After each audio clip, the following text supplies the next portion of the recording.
Good morning mga kapatid. Good ba ang inyong morning mga kapatid? Ayan, kapala mga kapatid dahil mabuti ang ating Panginoon. Amen po ba?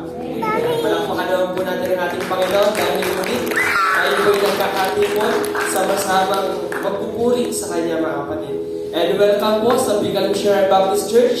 Welcome po sa gawain ng ating Panginoon, gayon din sa ating mga kasama sa ating social media. Yan, welcome na welcome po kayo. At yun din sa ating mga regular na bisita, welcome na welcome po kayo mga kapatid. Ayan, bago pong lahat, hayaan niyo pong ibigay ko pong ating mga announcements. Para po sa ating regular announcements, every Sunday, mayroon po tayong Sunday worship service at 9 a.m. And every Wednesday naman po, prayer meeting service at 6:30 p.m. Para naman po sa ating gawain sa Ginto, Bulacan Missionary Baptist Mission, meron po tayong Sunday worship service at 5:30 p.m. Ganyan po sa ating Bible training course or Sunday school mga kapatid. Ito po ay ginaganap every Sunday, 8 a.m. Kaya in-encourage po ang bawat isa na makiisa sa ganitong pag-aaral upang mas lumalim pa ang ating pagkakakilala sa ating Diyos mga kapatid. At samahan niyo po kami, ang ating pong gawain ito is from 8 a.m. to 9 a.m. And ganyan po mga kapatid, Family Dinner Fellowship every last Sunday of the month po ito mga kapatid. Kagaya nga po ng ating nakaugalian mga kapatid.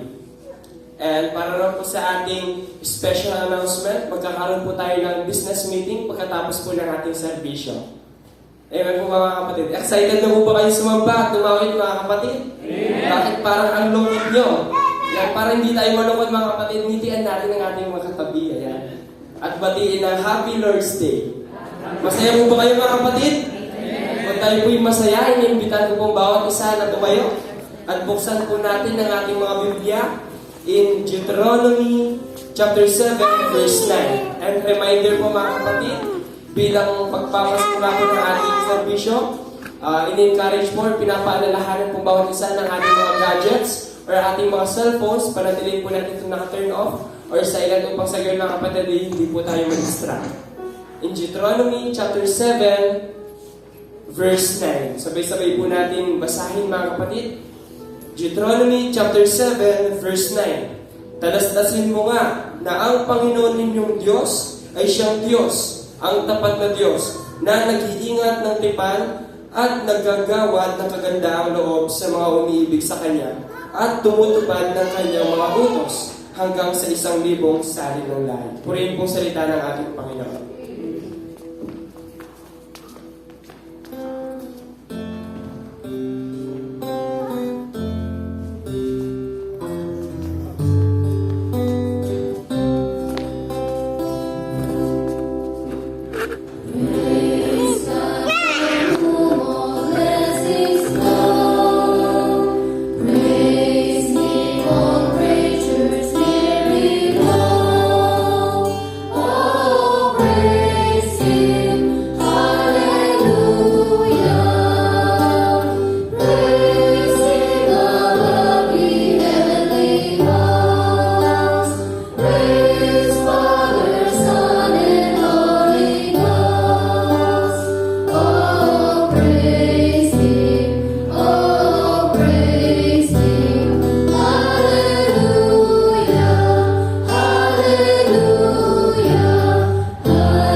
Our most gracious and loving Father God in heaven, aming Diyos na lumalang ang lahat ng bagay, Panginoon, nakikita man o hindi. Maraming salamat po for this morning na inyong binigay sa amin, sa mga kapatid na nandito ngayon, Panginoon, nag-commit, willing, Panginoon, makinig ng inyong banal na salita, Panginoon.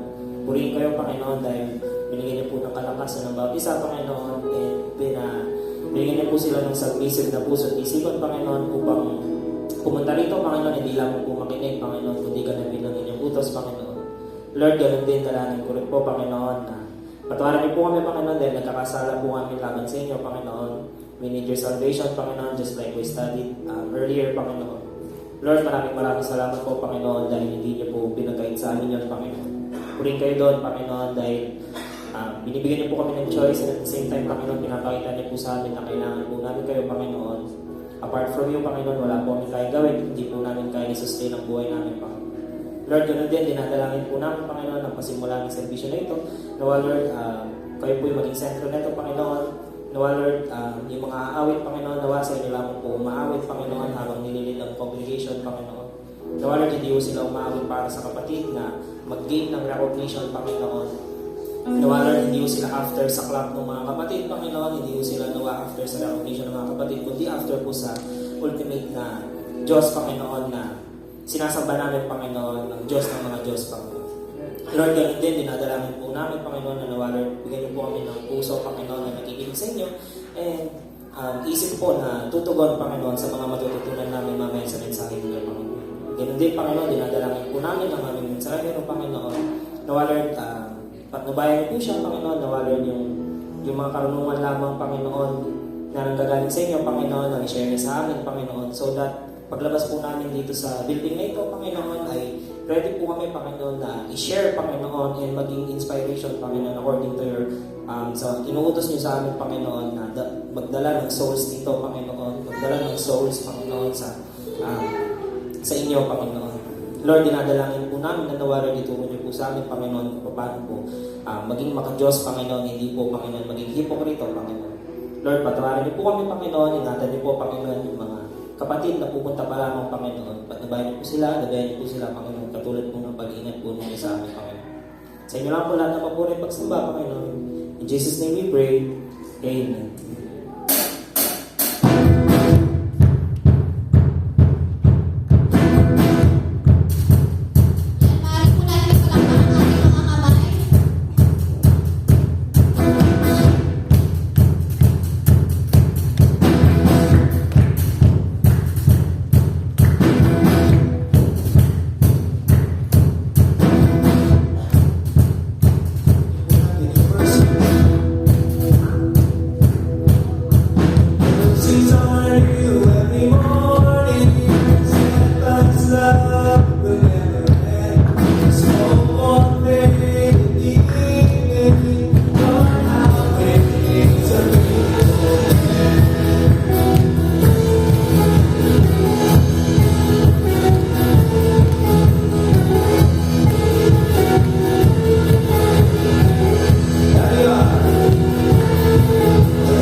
Ito po man special number.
ganyan.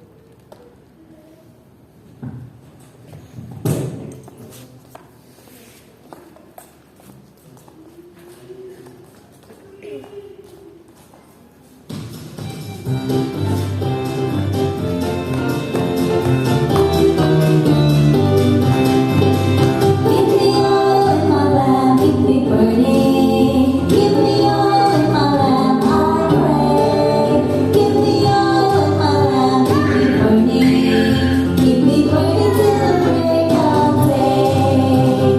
Sing Hosanna, sing Hosanna, sing Hosanna to the King of Kings. Sing Hosanna, sing Hosanna, sing Hosanna to the King.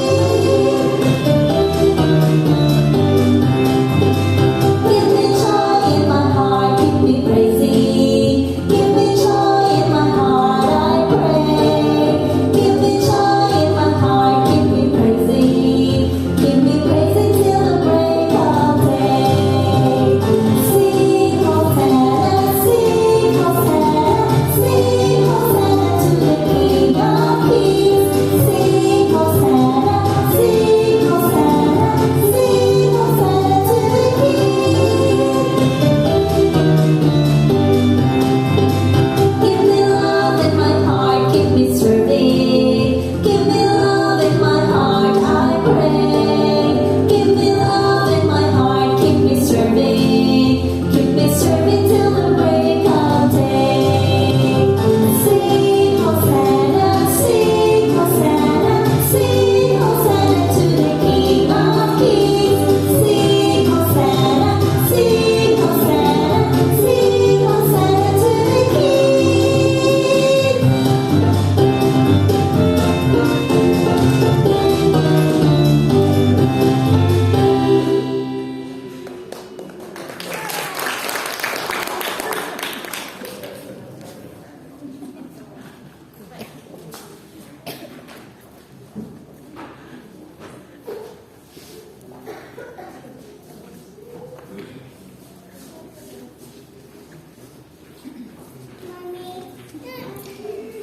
Malaman mo.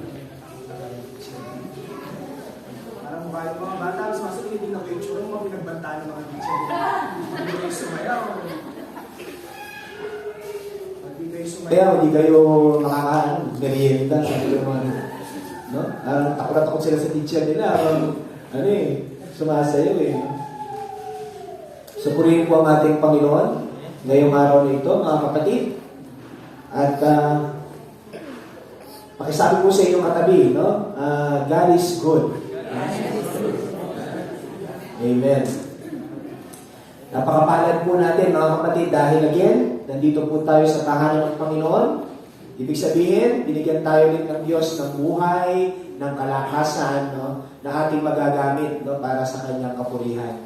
So habang may buhay tayo, tulad po ng mga inawit ng bata, no? Keep serving, mga kapatid. Patuloy tayo maglingkod sa Panginoon habang may buhay na binibigay ang Panginoon sa atin. At kung darating man yung panahon, mga kapatid, na dumating ang Diyos, at least darating po yung pagkakataon na masaya tayong maharap sa ating Panginoon dahil wala po tayong sinayang na panahon. Amen. Buksan po natin ang ating mga Bible in Proverbs chapter 19, mga kapatid. At basahin po natin ito. Ano po? Sundan niyo po ako sa inyong mga mapupungay na mata ang aga pa lang. No? Parang inaantok na. Okay? Sige po.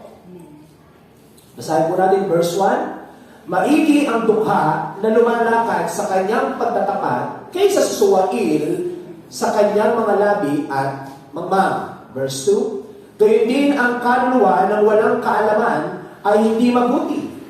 At siyang nagmamadali ng kanyang mga paa ay nagkakasala. Verse 3.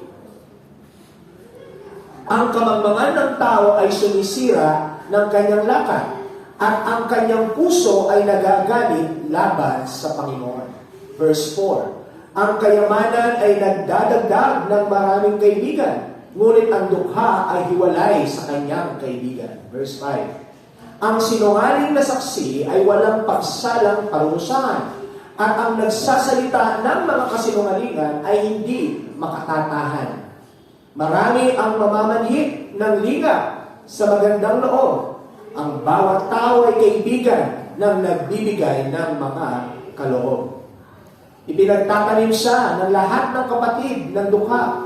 Gaano pa nga kaya ang ilalayo sa kanya ang kanyang mga kaibigan? Kanyang hinahabol sila ng mga salita, ngunit wala sila. Siyang nag-iimpok ng karunungan ay umiibig sa kanyang sarili, kaluluwa. Siyang nag-iingat ng pangunawa ay makasusumpong ng mabuti. Verse 9. Ang sinungaling na saksi ay walang pagsalang parusahan, at ang nagbabadya ng mga kasinungalingan ay mamamatay.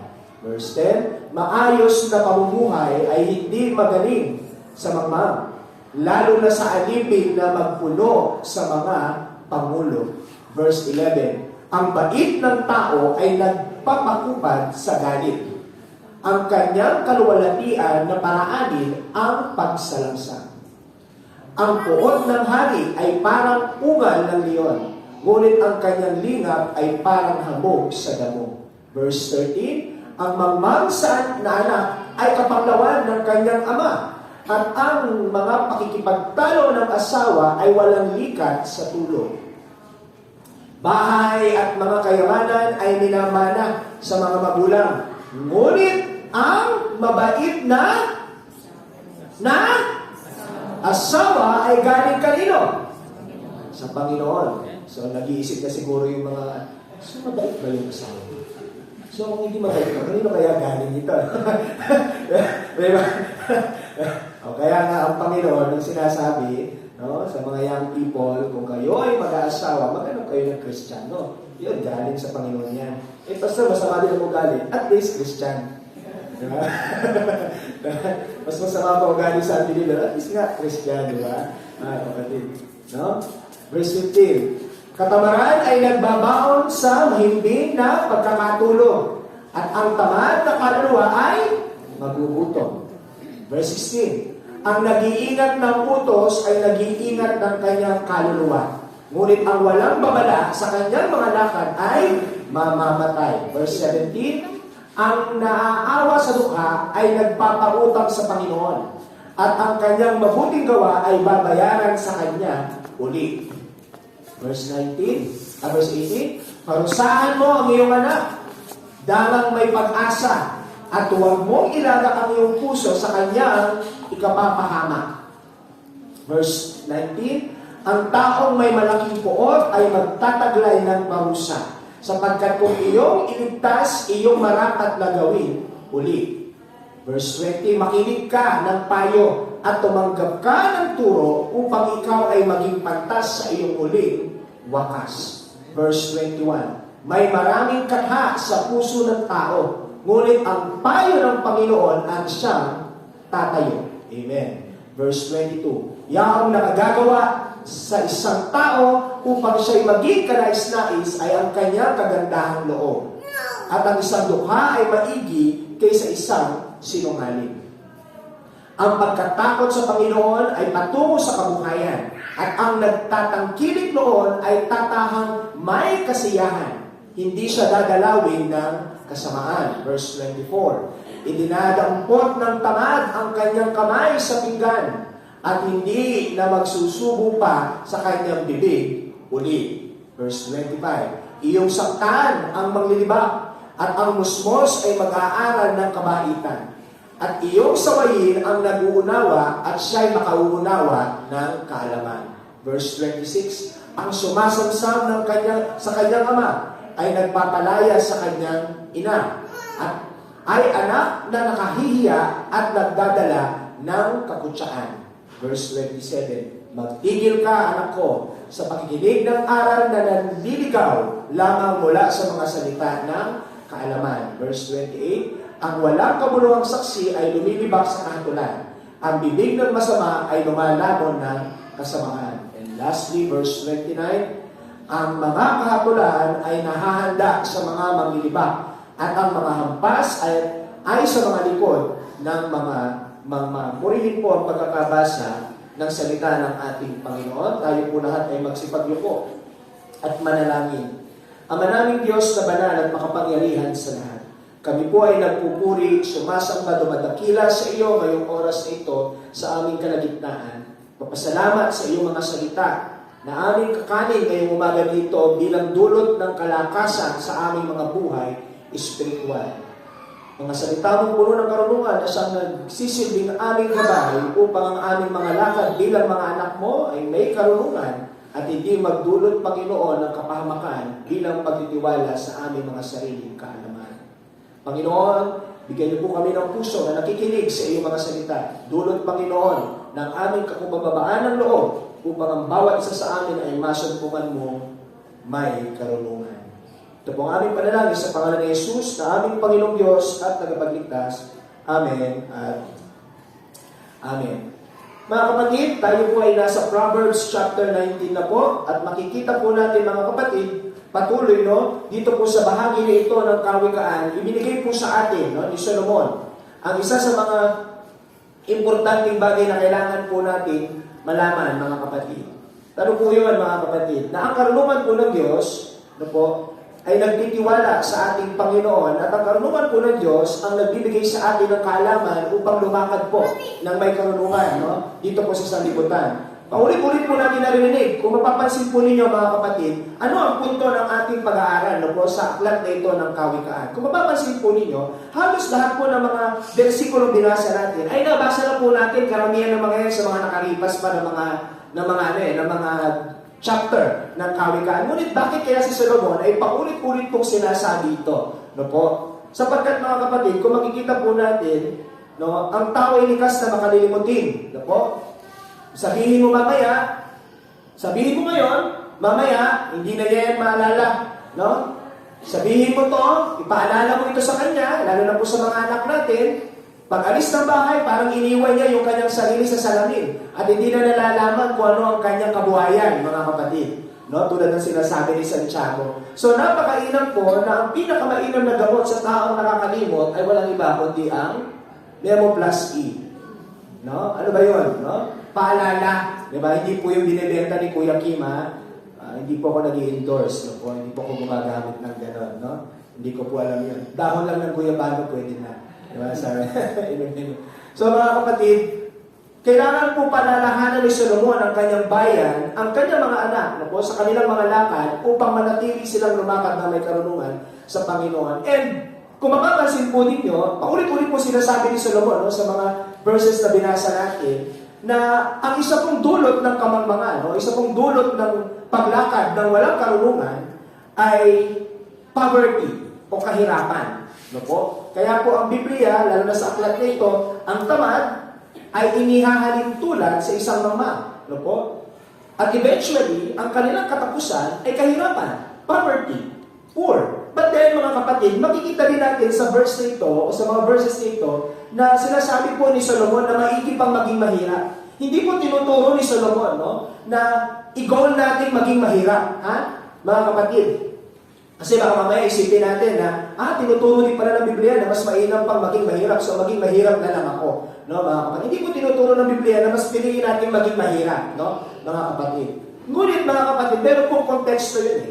Meron pong konteksto yung tinuturo si Solomon sa atin. At habang tayo lumalakad dito sa mundo bilang mga Kristiyano, napaka-importante po na yung ating paglakad, yung uri ng pamumuhay natin sa araw-araw ay hindi po maging halintulad ng isang mangmang. Sa lahat ng aspeto, mga kapatid, kung paano tayo mag-isip, kung paano tayo magsalita, kung paano tayo makitungo sa ibang tao, kinakailangan, mga kapatid, na makita po yung karunungan ng Diyos sa atin habang tayo nagsasalita. Kapag tayo po ay nag-aayos ng mga problema, kapag tayo po ay nakikipag-usap sa ating asawa, kapag meron po tayo mga problema o mga sigalot na kailangan ayusin sa loob man o sa labas ng ating pamilya o maging sa iglesia, kinakailangan po makita sa ating kalagitnaan yung meron po tayong karunungan na lumalabas sa ating bibig. At bilang mga may karunungan, mga kapatid, kinakailangan din po na kapag tayo ay napagsasabihan ng salita ng Panginoon, sinasabi din po ng kawikaan na kinakailangan po meron tayong kababaan ng loob, mga kapatid, na tanggapin ang mga pagtutuwid na ito ng salita ng Panginoon. Kaya nga po sabi niya sa verse 21, maraming katha sa puso ng tao. Maraming katha sa puso ng tao. Basahin po natin mga kapatid. Sabi niya, many are the plans in the mind of men. No? Marami gustong gawin ng tao, marami tayong plano, marami tayong iniisip, no? Mga kapatid. Ngunit, tatandaan po natin, ang layunin po ng Diyos ang siyang mananatili.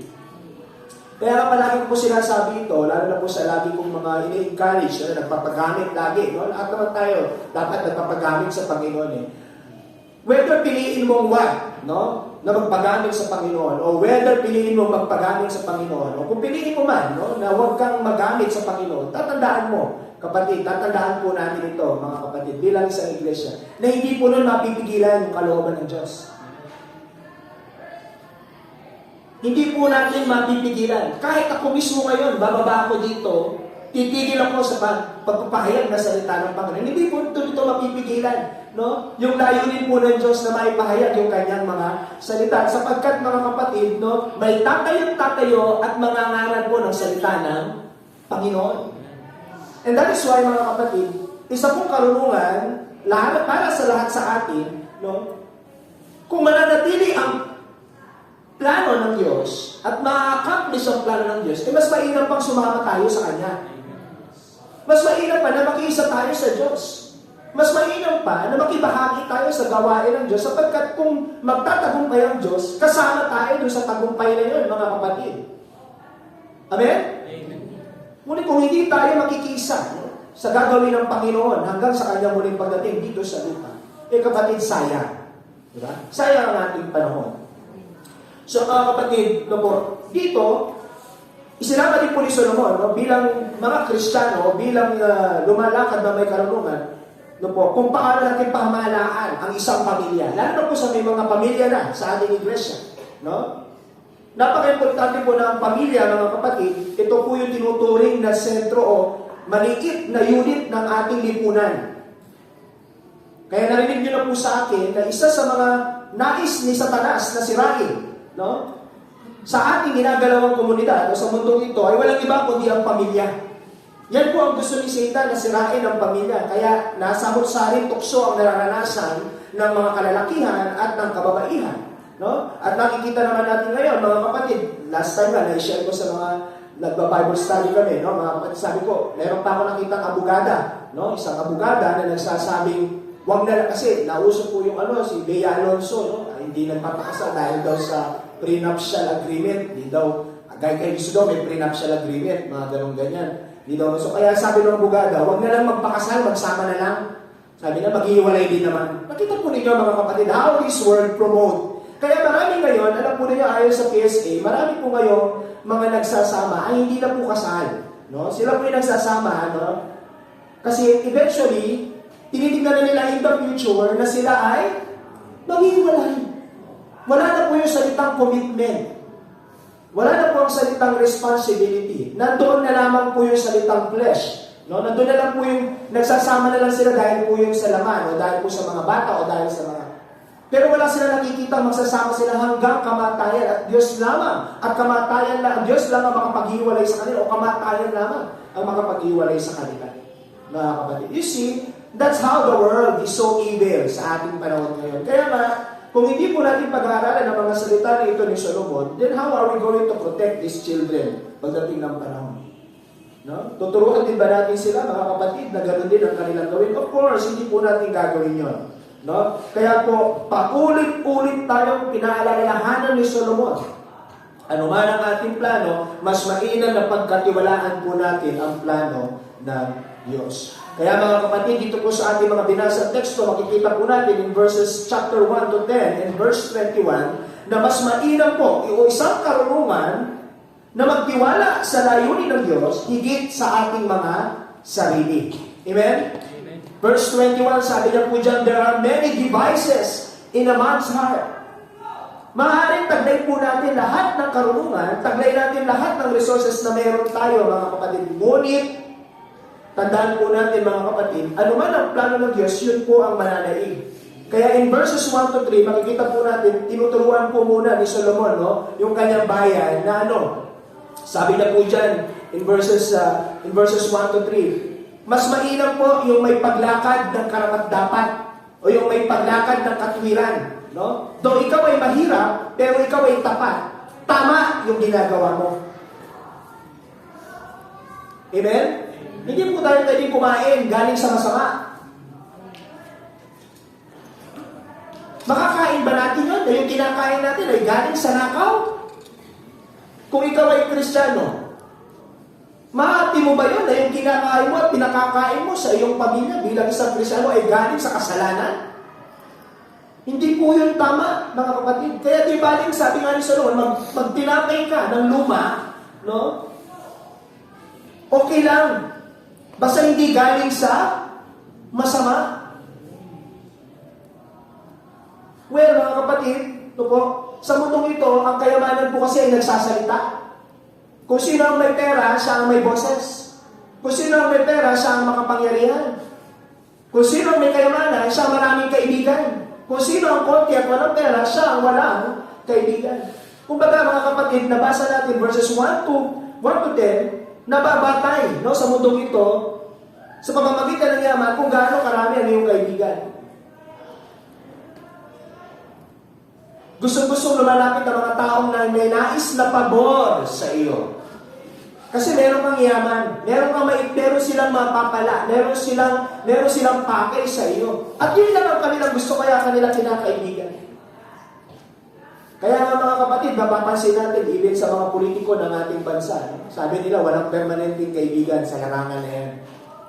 Kita mo rin yun mga kapatid. Bakit? Kasi may kanya-kanyang interest.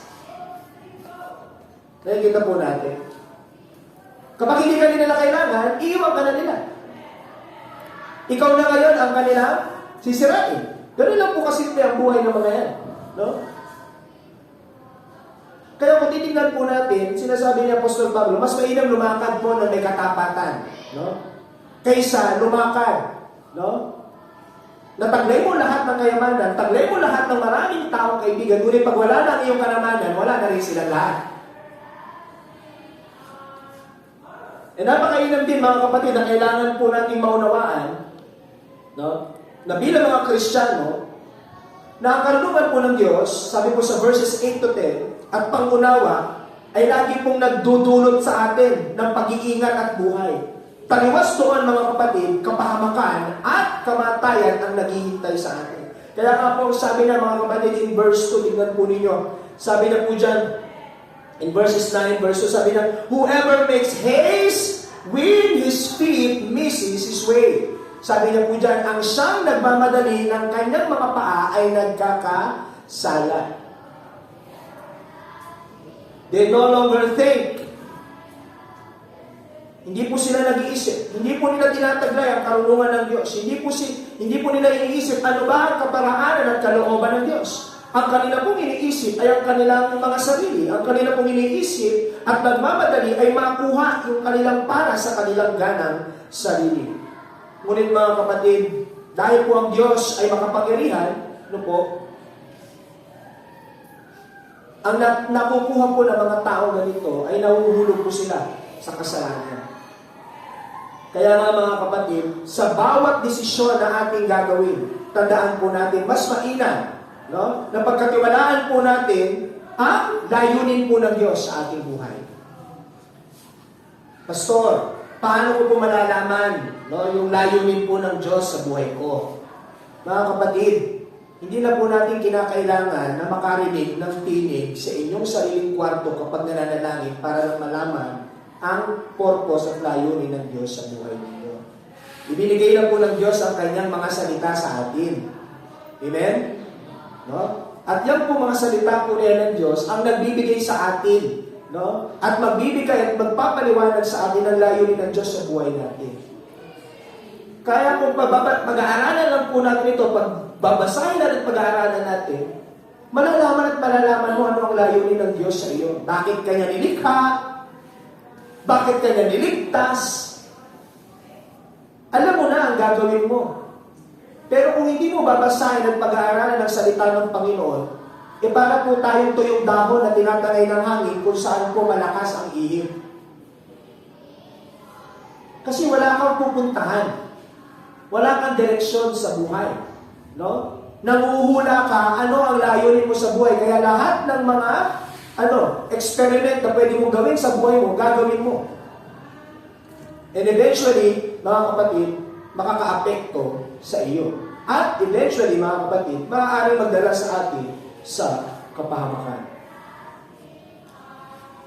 Pangalawa, mga kapatid, no? Sabi po in Proverbs chapter 19, verses 11 to 20, including 25 to 27, isa po sa mga kailangan matutunan po natin bilang mga may karunungan sa Diyos, na ang isang marunong na Kristiyano o anak ng Diyos ay tumatanggap po ng pagtutuwid. Tumatanggap po ng pagtutuwid. Sapagkat ang kanya pong ninanasa ay walang iba kundi, mga kapatid, ay magtamo siya, no, ng katuwiran at kabanalan sa kanyang sarili. Ang kanyang ninanasa ay magtamo siya, mga kapatid, ng katuwiran sa harap ng Diyos at kabanalan. Mga kapatid, di po uso yan ngayon. Isa po yan sa mga pagsubok, no, sa ating panahon. Sapagkat kapag ikaw ay lumakad ng matuwid at na may kabanalan at tama, mga kapatid, ang iyong kaharapin, of course, walang iba, kundi, ano po? Pag-uusig, no? Kapag ang mga mali ay iyong tinutuwid, ikay kagagalitan. Na kapag ang mga masama ay iyong sinasangayunan, ikay kagugustuhan ng mga tao, magigiliwang ka ng mga tao. Kaya po yung paglakad sa matuwid at paglakad po ng tama, madalas, no, hindi na po pinipili ng mga tao. Kasi ang maririnig lang nila ay ano, mga kapatid, panlilibak, ika ng banal, ika ng matulid. Pero tandaan po natin, ha, yung mga nasasabi po niya, sila po talaga ang may kasalanan. Kapag tinuwid mo, ayaw tanggapin. Ang daming dahilan. Pero maliwanag na mali. Yun po kasi ang dulot ng kasalanan sa buhay ng tao. Pinakakapal po ng kasalanan ang kalyo sa puso ng isang tao na nabubuhay doon. Habang tumatagal ang isang Kristiyano, no, sa Sunday school po kanina, may nagtanong na kapatid, sabi niya, paano po, Pastor, yung mga Kristiyano nagpapahayag na sila ay Kristiyano, ngunit sila ay nananatili at nabubuhay sa kasalanan? Ano po? Sinabi ko po, sabi ni Apostol Pablo sa Romans chapter 6, verse 1 and 2, tayo ba ay mananatili sa kasalanan upang ang biyaya ay managana? Ano sabi ni Pablo? Huwag naman mangyari. Sapagkat, paano ba tayo mabubuhay, no, doon sa bagay na tayo patay na? Nakita ko niya, mga kapatid, ibig sabihin, may ebidensya na kapag ikay na kay Kristo na, patay ka na sa kasalanan, hindi mo na ninanasa ang kasalanan, at hindi ka mananatili sa kasalanan. Nasundan po natin, mga kapatid, kaya na kapag ang isang nagpapahayag ng Kristiyano ay nananatili at nabubuhay sa kasalanan, malaking question mark po yan pagdating sa kanyang kaligtasan. Makapagdududa ka na, no? Paano ang kapatid na ito ay nakapagpupuri sa Panginoon at the same time nananatili sa ganung buhay at ng kasalanan? No? Kaya na kapag ikaw ay Kristiyano at bahagi ka ng isang iglesia, mapalad ka. Alam po ninyo kung bakit? Alam po ninyo, mapalad ang mga miyembro ng isang iglesia. No? Mapalad po tayo dahil tayo po ay nabautismuhan sa pangalan ng Ama, ng Anak at ng Espiritu Santo, at dahil doon, mga kapatid, ay naging bahagi tayo ng iglesia. Alam po ninyo kung bakit? Sapagkat, mga kapatid, bilang mga Kristiyano, meron pong pananagutan ng iglesia sa bawat isa sa atin. Yan po yung palagi ko sinasabi, mga kapatid. Na kapag tayo ay nagkasala, maging ako man bilang pastor, mga kapatid, kinakailangan ng iglesia na ako ay ituwid. Kung kinakailangan ng iglesia ako ay itiwala at idisiplina, kinakailangan pong gawin yun. Kailangan pong gawin yun. Nasisundan po ninyo, hindi yun dahil galit kayo sa akin. Ulitin ko, mga kapatid, hindi yun ay dahil galit kayo sa akin. Kundi dahil gano'n yung kamahal ang ating kapatid na hindi natin siya pahayaan, hindi nyo ko hahayaan kung sakaling man na ako'y manatili doon sa pagkakasala na yaon. Amen? Kaya nga po, sabi ni Solomon, ang isang marunong na tao tumatanggap ng pagtutuwid.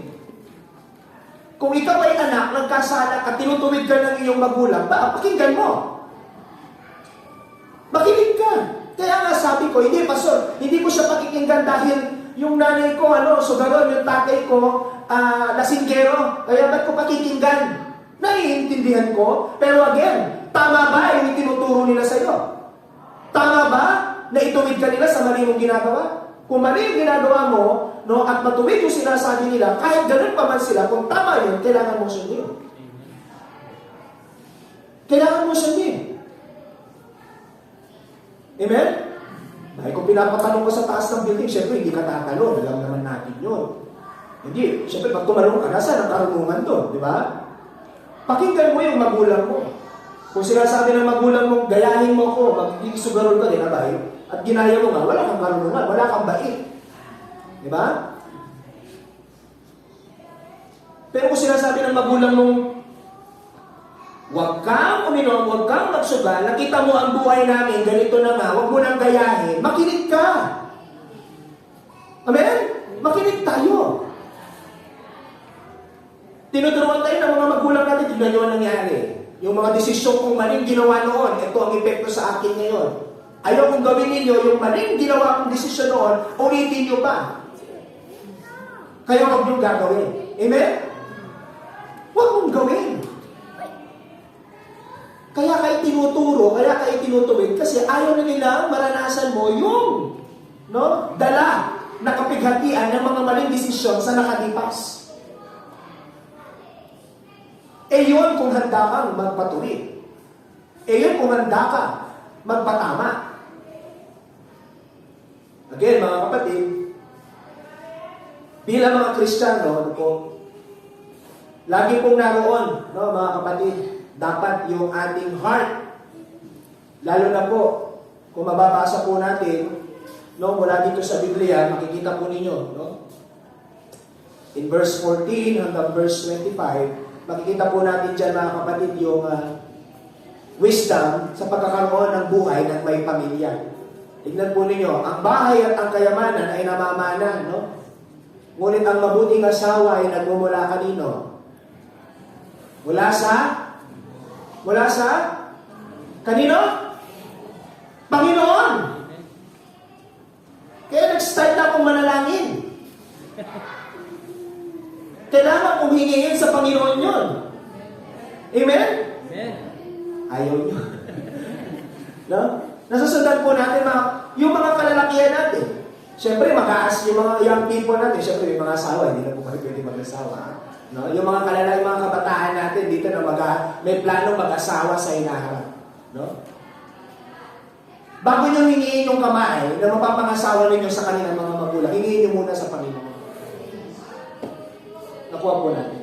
Hingiin nyo muna sa Panginoon. Hindi, yung mga kababaihan natin, mga young people na may planong mag-asawa sa hinaharap o na gusto nang mag-asawa mamaya after ng service, Kita po ninyo? Ipanalangin niyo po sa Panginoon na makakasama po ninyo. Again, Bakit po sa mga ako, lalo na po sa mga kababaihan, talagang kailangan po bigyan din ito.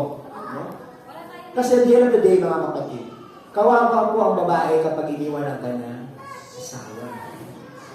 Ano pong ibig ko sabihin kawawa? Hindi naman po siya kalulos-tulos o ganito o hindi po gano'n. Kumbaga mga kapatid, yung mga lalaki, halos yan, maghahanap pa yan, ng iba, ng mga ganyan-ganyan, totoo. Usually, mga bata, mga anak, saan may iwan? Sa nanay, siya ang mag-iisip ng lahat. Kaya, baka piliin ninyo, baka panalangin ninyo, na masumpungan nyo ang isang anak ng Diyos, na hindi lang matuwid, kundi may takot talaga sa Diyos, na yun ang makuha ninyo at mapakasawa ninyo. Mga young people din, unbeliever ang gusto ko. I rebuke you. Lahat kayo. Mga kapatid, I rebuke you. Hindi kasi, siya kasi unbeliever din yung boyfriend niya at saka girlfriend niya, kaya pwede naman. Mga kapatid, ngayon pala, sinasabi ko na sa inyo, sabi po ng salita ng Panginoon, huwag tayong makipamatok sa mga di mananampalataya. Period. Well, mga kapatid, kung ayaw mong maniwala doon, sabi ko nga, at the end of the day, ang Diyos po ang hahatol sa desisyong gagawin mo. At kung pagdating ng panahon, Pastor, Ang bait naman yun, magkakilala kami. Hinahatid niya pa nga ako. Sinusundo, minamakdo, Jollibee. Minsan, pagpasok namin ng Jollibee, labas namin, makdo. Hindi ko rin alam paano nangyari, pero nagawa niya yun. Para sa akin.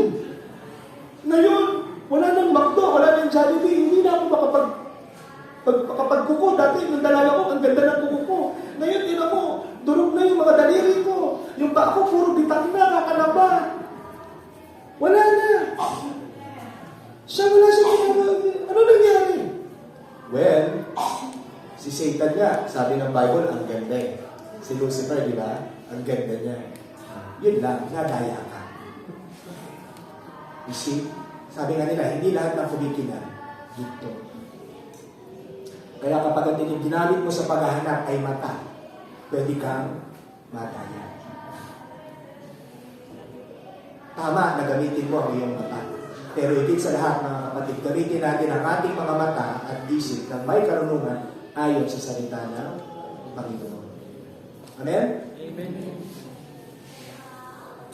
Kaya po kinakailangan. Kaya sabi na po dyan, mga kapatid, na po, maging sa mga magulang, disiplinahin po ninyo ang inyong mga anak sapagkat sa disiplina may pag-asa. Kapag hindi po ninyo dinidisiplina ang inyong mga anak, mga kapatid, sabi nga dyan, ang isang anak na matigas ang ulo ay kapanglawan sa kanyang ama. Kalungkutan po yan sa mga magulang kapag ang anak ay matigas ang ulo. Ano ang solusyon? Disiplina. Nakita po ninyo ngayon, mga kapatid, nakakatakot sa mga eskwela niyo, no? Nakita niyo po yung mga balita, mga kapatid? Ito na naman nakalipas sa Las Piñas National High School. Hindi ako dapat mag-aaral kung nasa Las Piñas pa ako ngayon, no? Pero dapat nung ngayon. Kasi tanda na ako, hindi ako sa high school. Imagine po ninyo, 14 years old, sasaksakin mo yung kaklase mo dahil lang meron kayong pagtatalo. Dati, pag hindi kayo nagkasundo, sa labas tayo ng gate magkita. Di ba? Abangan tayo doon tayo, talagang si Katibay tayo. Yun po ang high school namin sa Mawaki noon. No? Pag hindi kami nagkasundo, doon tayo sa gate. Aabangan kita sa gate. Talagang paglabas pa ng gate, meron na lumilipad, nakagano na kaagad. No? Sundo ka na po talaga kaagad, mga kapatid. Ngayon, iba na. Marahas. Saksakan. No? Barilan.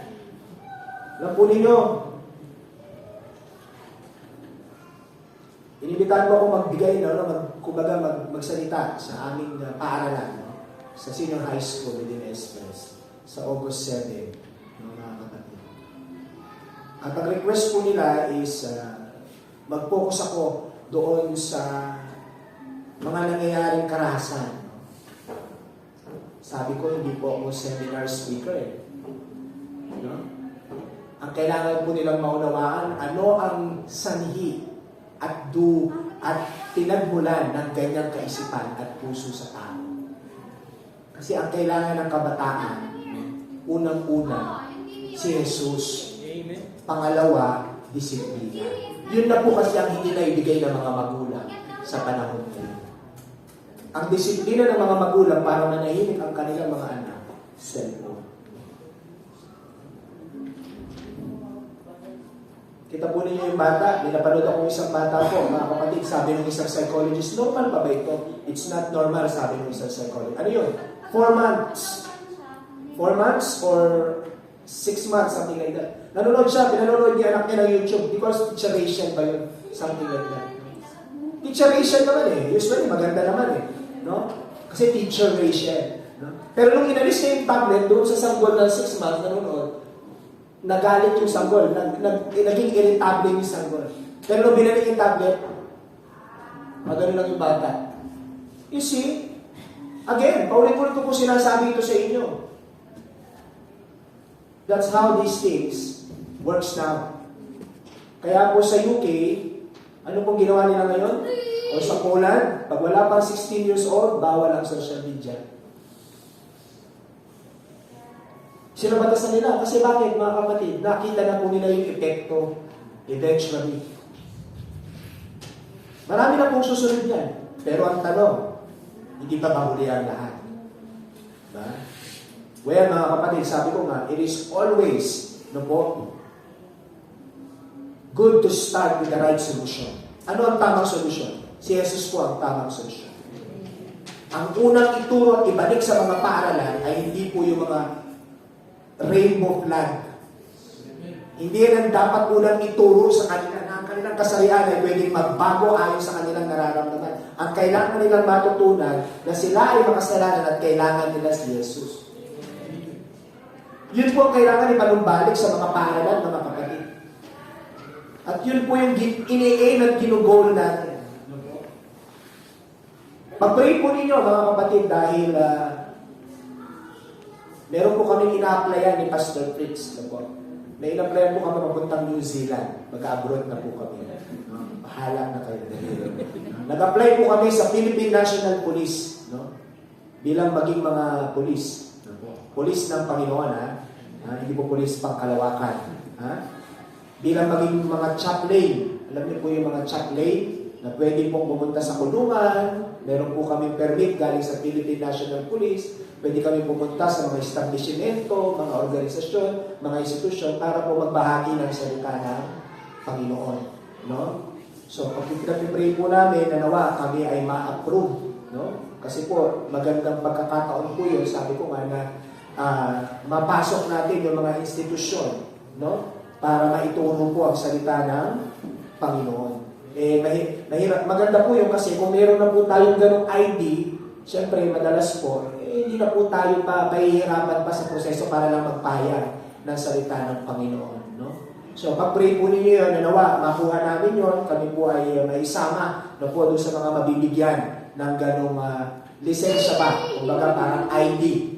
Kasi yun naman ang desire natin eh. Amen? Amen. Ipahayag ang salita ng Panginoon na yung mga nasa labas, marinig din nila ang Ebanghelyo. Yung mabuting balita ng ating Panginoon. Bagamat ganun mga kapatid, ano po, kapag po pinahintulot natin ang kawalan ng disiplina sa ating mga anak, mga kapatid, eventually, kayo din po, tayo din, ang magsasuffer. Kaya maliwanag po, no, sa Biblia, even po ang Diyos, kine-question, kung ang Diyos ay maibigin, bakit kayo pinahintulot na ang mga Israelita ay maging bihag ng Babylon sa napakahabang panahon at sila'y pinanunusan at sila'y hirap na hirap? Alam po ninyo mga kapatid kung bakit? Sapagkat mahal po sila ng Diyos. Bakit sila'y pinahintulot ng Diyos na masakop? Na yung kanilang mga kalalakihan at karamihan ng kanilang mga kalalakihan ay mamatay? Sapagkat sila po'y nagkasala laban sa buhay na Diyos. Nagkasala sila laban sa buhay na Diyos, ngayon mga kapatid, inaani nila yung resulta ng kanilang pagsalangsang sa Diyos. Sumamba kayo sa ibang Diyos-Diyosan? Sumamba kayo sa ibang Diyos? O tanggapin nyo ang dulot ng Diyos-Diyosan na yan. Ganyan pa man mga kapatid, ang corrective measure po ng ating Panginoon ay pinahintulot po nilang maranasan kung sino yung mga taong naniniwala sa Diyos-Diyosan na yun, na gusto nilang sambahin. Mga marahas na tao, nakita nilang marahas ang mga tao na ito. Ngayon, na-realize nila, Panginoon, tulungan mo kami. Tumawag sila, gamit si Jeremiah. No? Gusto na nilang umuwi sa kanilang bayan. Nakita po natin mga kapatid, even po ang Diyos, kapag tayo ay nagkasala, nagtutuwid, pinapalo ang kanyang mga anak. Kaya hindi po masamang mamalo, no, mga kapatid. Nag-order na ako ng pamalo eh. Ano po? Hindi po masamang mamalo. At ang correction, mga kapatid, o ang pagtutuwid, buhat sa salita ng Diyos, buhat po sa iglesia, buhat sa bawat isa sa atin, patungo sa bawat isa sa atin, mga kapatid, ay hindi po parusa ng Diyos. Yan po ang paraan ng Diyos upang tayo bilang mga Kristiyano, rather not, hindi, yung bata. Tignan ha? Mga kapatid, yung correction, mga kapatid, ay paraan po ng Diyos. No po? Paraan po ng Diyos yan. Para po sa atin, para po sa iglesia, katungo sa atin, mga kapatid, upang tayo ay mag-mature, no? Upang tayo lumago, no, sa ating relasyon sa Diyos. At habang ginagawa natin yon, mga kapatid, tandaan po natin, we must be driven. Our church, our heart, ang ating mga buhay must be driven by compassion and love, no? Kaya po in Ephesians, sabi po ni Pablo sa mga taga-Efeso, no, kung kayo ay magtutuwid ng kapatid, gawin niyo ito na may kahinahunan. Gawin niyo ito na may kahinahunan. Kasi po, tulad po ng itinuturo ng Biblia, wala pong naidudulot na maganda ang galit ng tao. Galit ka, galit siya. Wala po kayong patutunguhan, no, mga kapatid. Kaya kailangan, ang sabi po ng Biblia, no, may kinahinahunan. No po? At pangatlo, mga kapatid, ang isang may karunungan, no, ang isang pong taong may karunungan, o isang Kristiyanong may karunungan, ay hindi lang po basta, mga kapatid, no, sumusunod sa kung ano ang kalooban ng Diyos at nagtitiwala sa plano po ng Diyos. Hindi lang basta marunong tumanggap ng pagtutuwid, no po, kundi gayon din, mga kapatid, nabubuhay na ipinakikita, no, yung tinatawag po natin Christian life. Ano ba ang isang buhay ng Kristiyano, mga kapatid? Ha? Ano ba ang isang buhay ng Kristiyano? Ang isang buhay po ng Kristiyano ay hindi po perpekto, no, mga kapatid. Hindi po inuturo ng Biblia na kapag ang isang sinner ay naging Christian, no po, siya ay hindi na magkakasala magpakailanman. O that person, o tayo, lalakad tayo with perfection, mga kapatid, no. But one thing is promised, mga kapatid, that babaguhin niya tayo araw-araw. Ito po yung sinasabi ng Bible, mga kapatid, na kapag tayo po ay naging Kristiyano, no, hindi po tayo parami ng kasalanan, kundi pakaunti dapat ang ating pagnanasa sa kasalanan. Yun po yung sanctification na tinuturo ng Bible. So ano po yung buhay na dapat makita sa atin, mga kapatid? Una, kailangan makita po sa atin, no, yung pag-ibig na galing sa Diyos. Mga kapatid, paano ba natin may papakita sa ibang tao yung pag-ibig na galing sa Diyos? Paano tayo maging ilang? Paano tayo maging asin? Of course, no, bilang mga Kristiyano, kailangan makita po yung kabutihan sa atin. Amen? Amen? Oh, try niyo po mag-survey. No? I-challenge ko po kayo. Ha? Punta kayo sa kapitbahay ninyo, sa mga kasipin yung bali, no?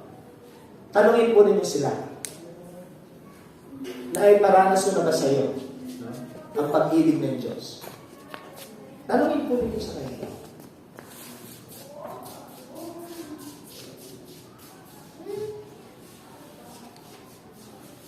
O hindi na lang sa mga kaibigan o kasama mo sa bahay.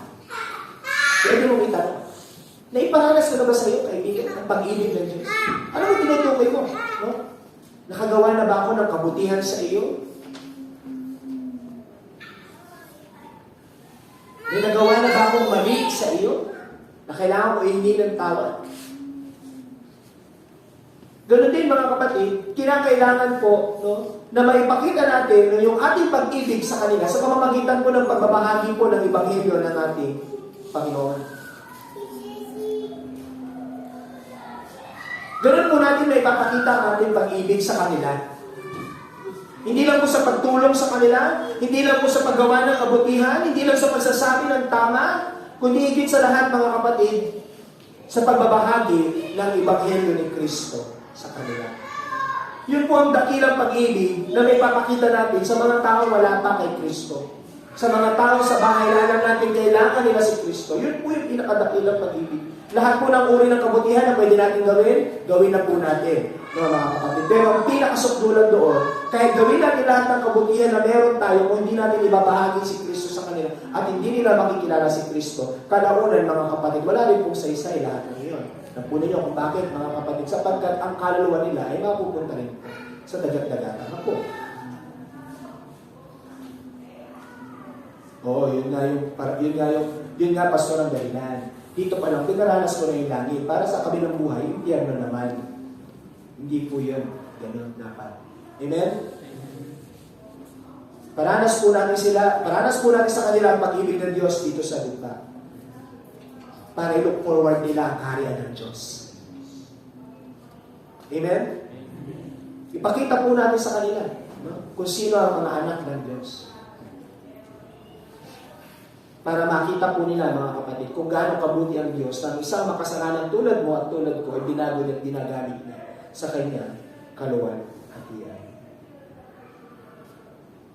Mga kapatid, as we end, tandaan po natin, Proverbs 19, ay tinuturuan tayo na ang karunungan po ay hindi lang basta ina-acquire, kundi ipinapakita sa papaanong paraan sa ating pamumuhay. Kaya mga kapatid, sa lahat ng plano na meron tayo, mas mainam na pagkatiwalaan po natin ang Panginoon, higit sa lahat. Pangalawa, mga kapatid, tanggapin po natin ang pagtutuwid na galing sa Diyos.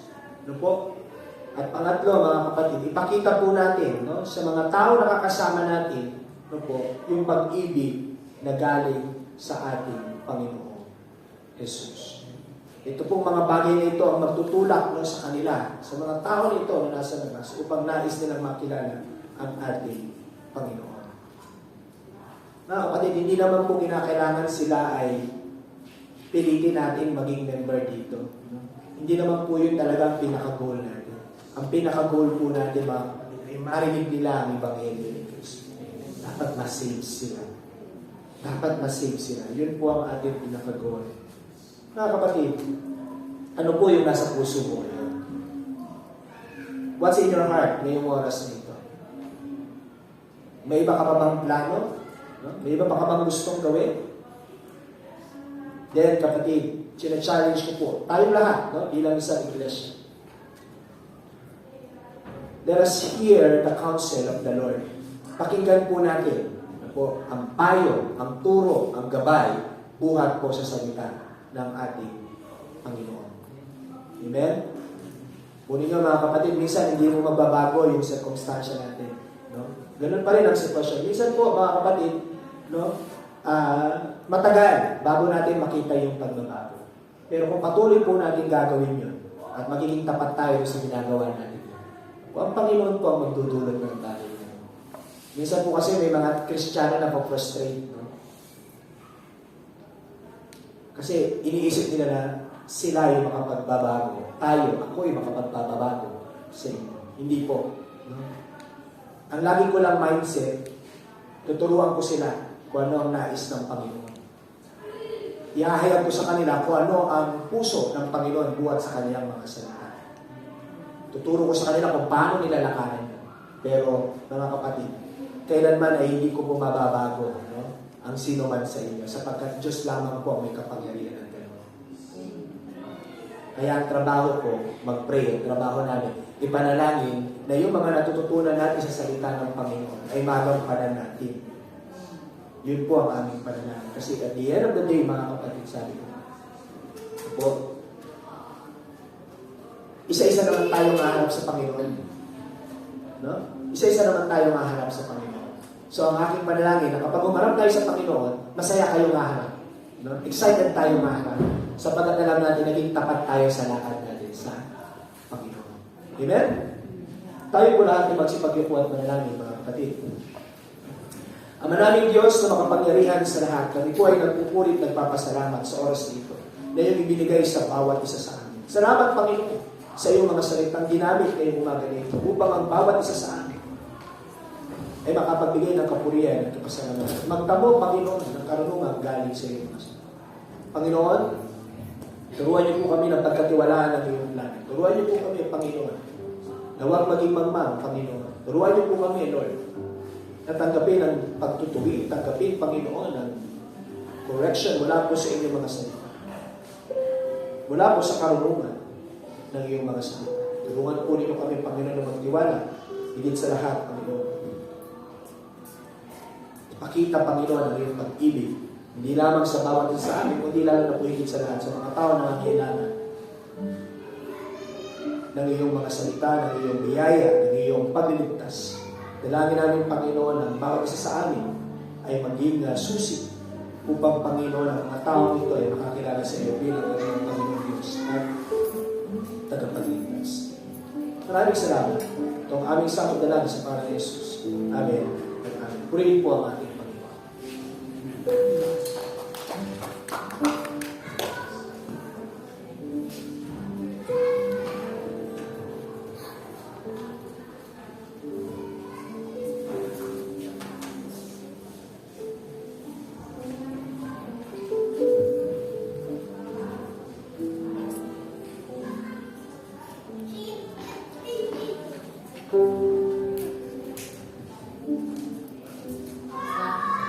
Good morning ang po kaya katapos. Katataan po tayo. Basahin po natin yung ating verse po sa Proverbs 3:9-10. Parangalin mo ang Panginoon ng iyong tinatangkilik at ng mga unang bunga ng lahat mong ani. Sa gayon, mapupuno ang iyong mga kamalik ng sagana at ang iyong mga